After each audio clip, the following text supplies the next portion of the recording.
हिची माझी दोघींची आमची दुश्मनी आता मिटणार आहे बघा. आता हिला कसली जेवायला दुश्मनी केली वाटते रे तू? भांडणं केली आई बरोबर बघ आई कसली तुझ्या बरोबर दुश्मनी केली असंच. आता तिच्यासाठी काय बनवलंय दुश्मनी मिटवण्यासाठी? बटाट्याची भाजी, वाटाणा बटाटा.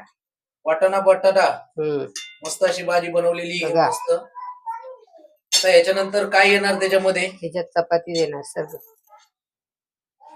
आता याच्यामध्ये चपाती चपाती देणार. ठीक आहे. आता याच्यानंतर काय येणार? त्याच्यानंतर भात देणार. त्याच्यानंतर भात. हा बघा भात करपलाय तो थोडासा करपलाय. थोडासा करपलेला आहे. जास्त गॅस. प्राप्तीचं ताट रेडी आहे. आता प्राप्तीचं ताट रेडी आहे. प्राप्ती आता खुशीने खाणार आणि तुमची दुश्मनी मिटणार. तर ह्याच्यापेक्षा आनंद ये कोणताच प्राप्ती, नाही. चला जेवायला. आता जेवून प्राप्तीसाठी घे. आईने ताट आणलेले आहे घ्या. आणि